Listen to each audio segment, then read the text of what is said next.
पूर्ण परमात्मा सर्व सृष्टि रचनहार कबीर देव प्रत्येक युग में इस धरा पर अवतरित होते हैं और एक आम जनसाधारण की तरह लीला करते हुए अपने वास्तविक घर यानी सतलोक की जानकारी भक्त समाज को देते हैं। किंतु उस समय हर कोई परमेश्वर को नहीं पहचान पाता।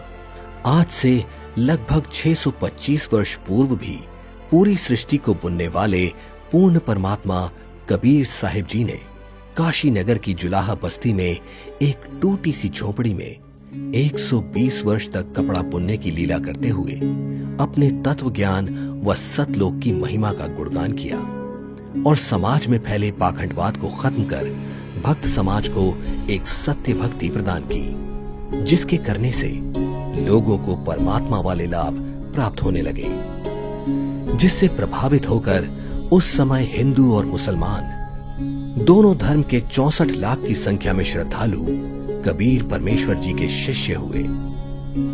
वहीं दूसरी तरफ कबीर परमेश्वर जी को एक आम भक्त, संत व गरीब जुलाहा समझ उस समय के मुल्ला, काजी, पंडित और ब्राह्मण कबीर साहिब जी की महिमा चारों तरफ फैलते देख ईर्ष्यावश आए दिन उन पर जुल्म करने की असफल कोशिश करते ही रहते थे। उन्हीं में से एक थी राजा सिकंदर लोधी के धार्मिक पीर शेख तकी द्वारा काशी में भंडारे की झूठी चिट्ठियां डालकर परमेश्वर कबीर जी को बदनाम करने की साजिश।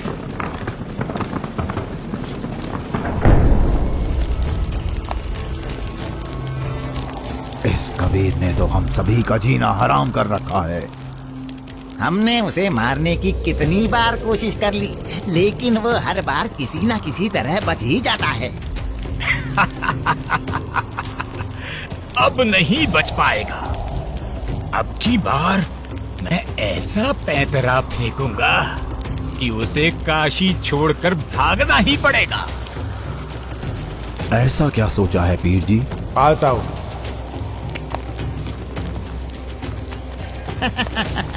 आपने भी क्या तरकीब सोची है? अब तो उसके लिए भारी मुसीबत आने वाली है।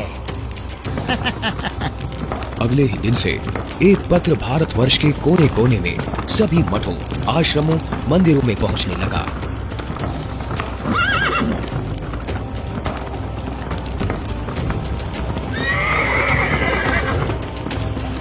पत्र में लिखा था, मान्यवर कबीर सेठ पुत्र नूर अली अंसारी जुलाहों वाली कॉलोनी काशी शहर में 3 दिन का धर्म भोजन भंडारा कर रहे हैं, जिसमें सर्व साधु संत आमंत्रित हैं।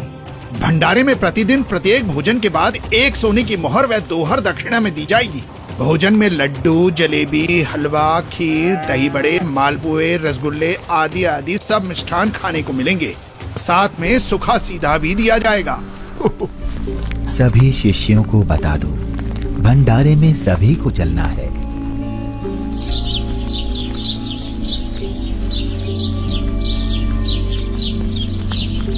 जगह जगह झूठी चिट्ठी के पहुंचते ही हर तरफ भंडारे की चर्चा होने लगी, जिसके बाद सोने की मोहर और दोहर के लालच में पूरे देश से लाखों की संख्या में लोग काशी में निश्चित दिन से पहले वाली रात्रि को ही पहुंचने लगे और देखते ही देखते पूरी काशी नगरी भंडारे में आए साधु संतों से भर जाती है। अरे भक्तों, आज इतनी भीड़ कैसे लगी है? तुम किस नींद में सोए हुए हो? तुम्हें पता नहीं यहाँ काशी में कबीर नाम का सेठ 3 दिन का भंडारा कर रहे हैं, जिसमें प्रत्येक भोजन के साथ एक सोने की मोहर व दोहर भी दी जाएगी। आपको कोई निमंत्रण पत्र मिला है? हाँ, ये देखो चिट्ठी। ये जरूर किसी की बदमाशी है। मुझे जल्दी से गुरुदेव को सब बताना चाहिए। गुरुदेव, गुरुदेव, गुरुदेव। क्या हुआ रविदास? गुरुदेव, आज तो अपनी काशी छुटेगी। उन दुष्टों ने तो हद कर दी। आपके नाम की झूठी चिट्ठी बंटवा रखी है कि कबीर सेठ पुत्र नीरू 3 दिवसीय भंडारा करेगा, जिसमें प्रत्येक भोजन के बाद खाने वाले को 1 सोने की मोहर और 1 दोहर भी दी जाएगी।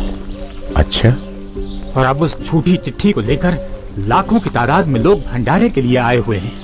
रविदास, आज तो सारी सीमाएं पार कर दी हैं उन नादानों ने। मैं गरीब आदमी, मेरे पास तो अपने परिवार के लिए ही मुश्किल से अनाज होता है।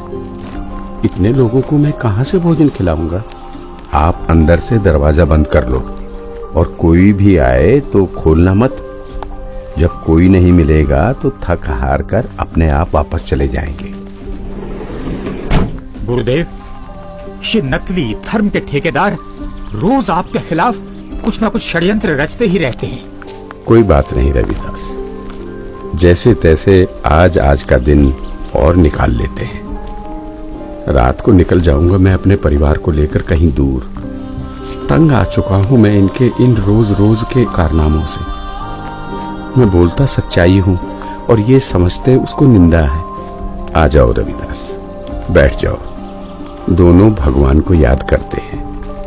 आपत्ति के समय उसी को याद करना चाहिए। वही सबकी लाज रखते हैं, हमारी भी रखेंगे। जिसके बाद परमेश्वर कबीर जी अपने 2 रूप धारण कर एक रूप में तो रविदास जी के साथ झोपड़ी में विराजमान रहते हैं तथा दूसरे रूप में ऊपर सतलोक में पहुंच जाते हैं।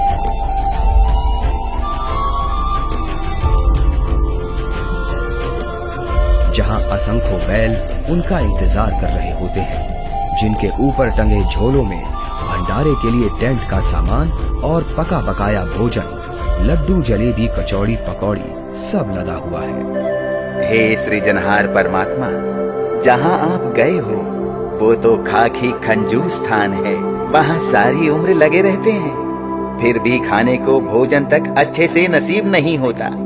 आपके आदेश से हमने सब कुछ तैयार कर रखा है।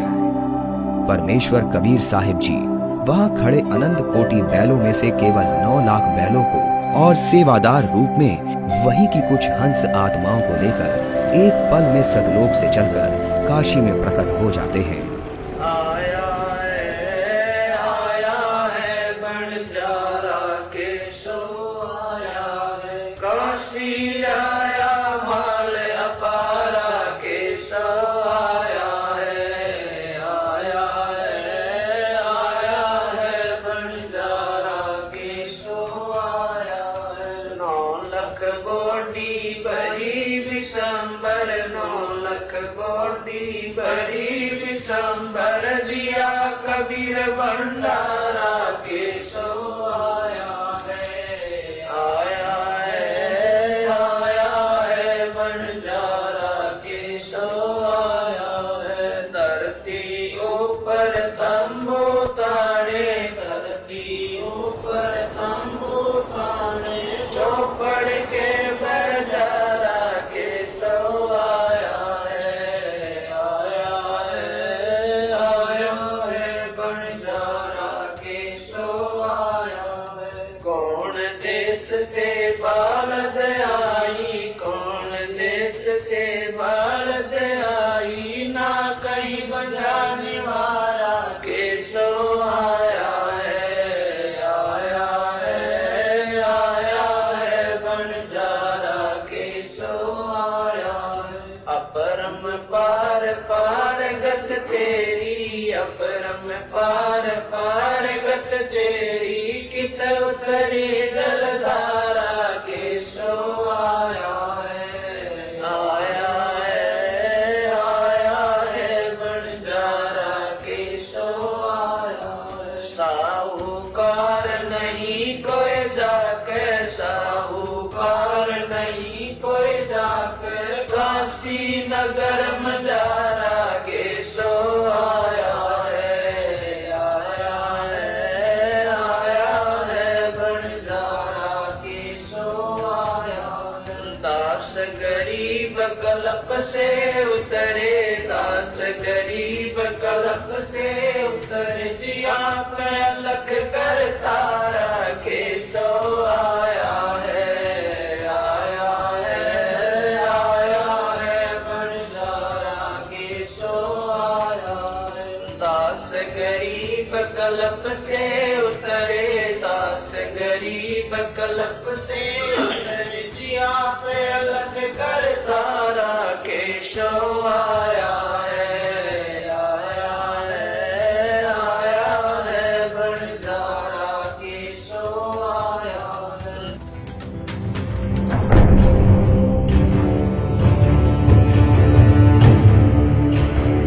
राजन, आपके गुरु का निमंत्रण आया है भंडारे का, आप चलेंगे नहीं क्या? गुरुदेव भंडारा करें और मैं न जाऊं, मैं अवश्य चलूंगा। काशी चलने की तैयारी की जाए। देखते ही देखते काशी शहर के चौपड़ के बाजार में परमेश्वर की दया से भंडारा शुरू हो जाता है। ऐसा स्वादिष्ट भोजन, वाह, जो खाता वो गुण गाते नहीं थक रहा था। सब्जी, पूड़ी, लड्डू, जलेबी, कचौड़ी, पकौड़ी, दही भल्ले, खीर, हलवा आदि जो कोई कुछ भी पकवान मांगता वो उसे खाने को मिल रहा था। और चिट्ठी में लिखे अनुसार प्रत्येक भोजन के बाद सभी को एक दोहर और एक सोने की अशरफी भी दी जा रही थी।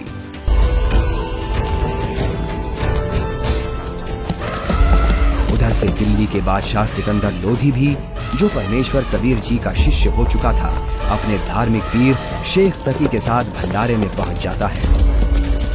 अरे, ये क्या हो रहा है? ये भंडारा कैसे चल रहा है? भंडारे में परमेश्वर कबीर साहिब जी की जय जयकार सुनकर जहां शेख तकी ने सोचा तो था कि कबीर अपनी झोपड़ी छोड़कर भाग गया होगा और लोग उसको गाली दे रहे होंगे, किंतु उसके विपरीत भंडारा चलते देख शेख तकी के तो तन बदन में आग लग गई। हे भक्तों, कबीर साहिब जी किधर हैं?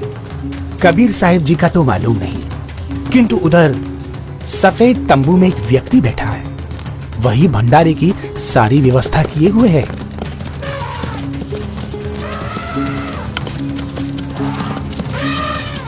ये भंडारा कैसे चल रहा है?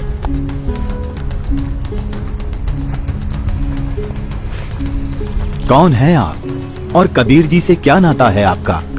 मैं एक बंजारा हूँ और कबीर जी मेरे पगड़ी बदल मित्र हैं। उनका संदेश मेरे पास गया था कि एक छोटा सा भंडारा करना है, थोड़ा सामान लेते आइएगा। और भंडारा चल रहा है। 18 लाख आदमी भोजन कर रहे हैं, ये इसे छोटा सा भंडारा कह रहा है। कबीर जी कहाँ हैं? वो क्यों नहीं आए? हे राजन, उनका दास जो बैठा है, उनको तकलीफ उठाने की क्या आवश्यकता? आप भोजन ग्रहण कीजिए। नहीं नहीं, भोजन भंडारा तो मैं गुरुदेव के दर्शनोपरांत ही करूंगा।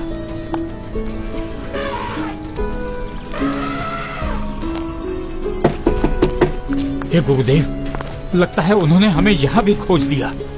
भीड़ शायद घर पूछते पूछते यहाँ तक पहुँच गई है। कोई बात नहीं, आप दरवाजा मत खोलना, कुछ देर बाद अपने आप चले जाएंगे। दरवाजा खोलिए परवरदिगार, दिल्ली से आपका दास सिकंदर आया है।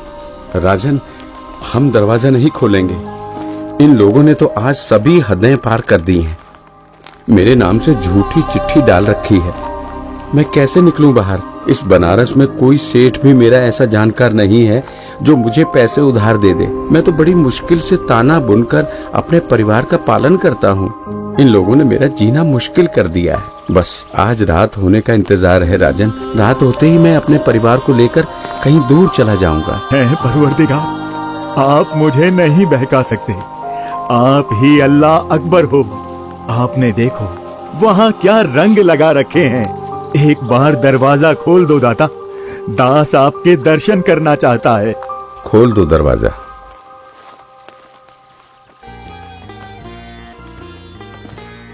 हे परवरदिगार, भंडारे में सभी जगह आपकी जय जयकार हो रही है। हर कोई आपके दर्शन करना चाहता है। दया करो परवरदिगार, दया करो।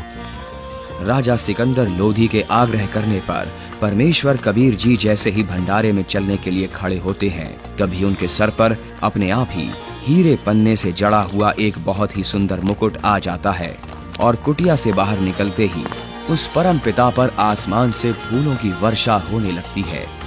रविदास जी, आज ये सेवा मुझ दास को दे दीजिए। आप तो रोजाना करते हो।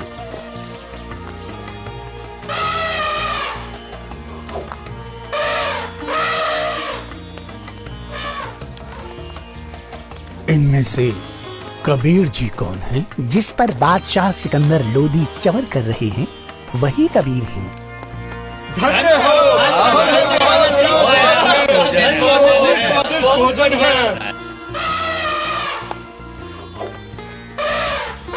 इसके बाद कबीर साहिब जी अपने ही दूसरे रूप केशव से मिलने के लिए उनके तंबू में आते हैं और जो ही परमेश्वर कबीर जी तंबू में प्रवेश करते हैं तो देखते ही देखते अपने आप उनके लिए एक सुंदर सिंहासन लगने लग जाता है जिस पर चारों तरफ हीरे पन्ने मोती जड़े हैं। परमेश्वर कबीर साहिब जी आसन ग्रहण करते हैं। उधर परमेश्वर को देखने के लिए भंडारे में आई लाखों की भीड़ टेंट के चारों तरफ इकट्ठा हो जाती है, जिसके बाद केशव रूप परमात्मा कबीर जी से कहते हैं, हे परमेश्वर, आप अपने अद्भुत लोक को छोड़कर इस झूठ कपट वाले लोक में क्यों आ गए? आप इनका भला सोचते हो, इनको अमृत भोजन खिला रहे हो और ये आप ही के विरुद्ध इकट्ठा हुए रहते हैं। केशव, सब लोग मैंने ही रचे हैं, सबका धारण पोषण मैं ही करता हूँ। तू मेरे दुख को नहीं जानता, ये सब मेरे बच्चे ही हैं। अपनी अज्ञानता से ये काल के जाल में फंसकर भयंकर कष्ट उठा रहे हैं और उसी काल के प्रभाव से ये आज मुझे अपना दुश्मन मान रहे हैं।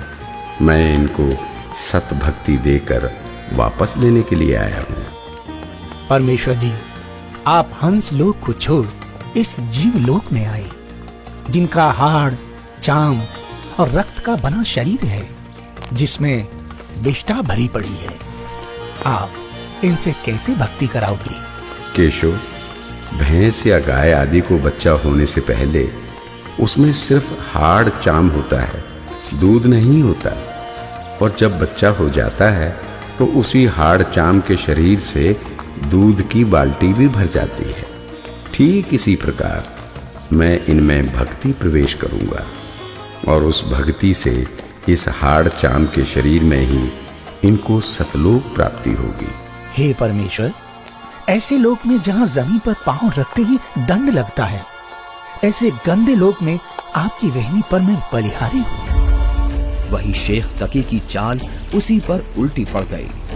उसने लोगों को इकट्ठा तो इसलिए किया था कि कबीर किसी को भोजन करा नहीं पाएगा और लोग उसको गालियां देंगे, लेकिन कबीर जी ने उन इकट्ठा हुए लाखों भक्तों को 3 दिन तक मोहन भोजन भी खिलाया और सोने की मोहर व दोहर देकर सत्संग से उनका अज्ञान अंधेरा भी हटाया।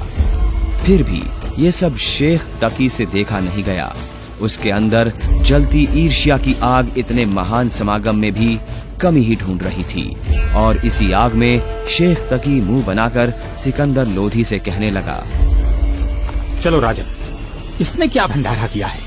बहुत अच्छा सा किया है। ऐसे ऐसे तो हम 100 भंडारे कर देंगे। शेख तकी ने जब इतना कहा ही था कि बोलते बोलते उसका मुंह टेढ़ा का टेढ़ा ही रह गया और वो गूंगा बहरा भी हो गया।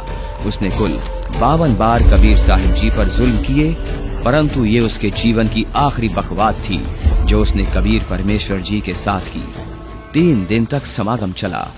तीसरे दिन सेवकों ने बचा हुआ सामान व टेंट आदि बैलों पर लाद दिया और चल पड़े।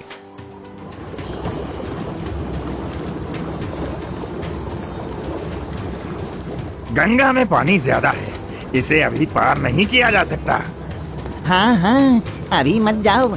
बंजारे और बैल जैसे ही गंगा के किनारे पहुंचे तो गंगा का पानी एकदम कम हो जाता है और फिर सारे बैल निकल जाते हैं, जिसके बाद गंगा का पानी फिर से ओवरफ्लो होकर बहने लगता है, जिसे देख वहां खड़ी भीड़ आश्चर्यचकित रह जाती है।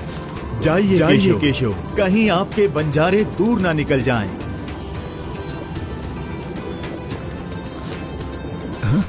ये क्या? कहाँ गए बैल, कहाँ गए बंजारे? राजन, जहाँ से आए थे वहीं चले गए। इससे पहले कि सिकंदर इस बात को समझ पाता, उसी समय केशव भी कबीर जी के अंदर समा गए। सिकंदर दंग रह गया। रोते हुए कबीर परमेश्वर जी के चरणों में दंडवत की। बंदी छोड़ साहिब की इस प्रकार परमेश्वर कबीर साहिब जी ने उन दुष्टों की इस साजिश को भी नाकाम करते हुए यह लीला की और भक्त समाज के सामने एक उदाहरण पेश किया कि चाहे कोई गरीब हो या अमीर, भगवान की भक्ति हर इंसान कर सकता है। जैसे मैंने कपड़ा बुनकर अपना व अपने परिवार का पेट पाला और भक्ति भी की, तो समय आने पर परमात्मा ने मेरी लाज भी रखी। उसी प्रकार आप भी मुझ पर यानी परमात्मा पर विश्वास करो और भक्ति करो। फिर देखना, जब कभी भी आपको मेरी आवश्यकता होगी तो मैं आगे खड़ा मिलूंगा। पर्वत पर्वत मैं फिरा, कारण अपने राम, राम सही के संत मिले, जिन सारे सब काम सत साहिब। ये अनमोल ज्ञान जगत गुरु तत्वदर्शी संत रामपाल जी महाराज के सत्संगों का अंश मात्र है। संपूर्ण आध्यात्मिक ज्ञान के लिए सुनिए संत रामपाल जी महाराज के मंगल प्रवचन। आप संत रामपाल जी महाराज जी के मंगल प्रवचन संत रामपाल जी महाराज एप्लीकेशन पर भी सुन सकते हैं तथा उनके द्वारा लिखी पुस्तकें भी डाउनलोड कर सकते हैं।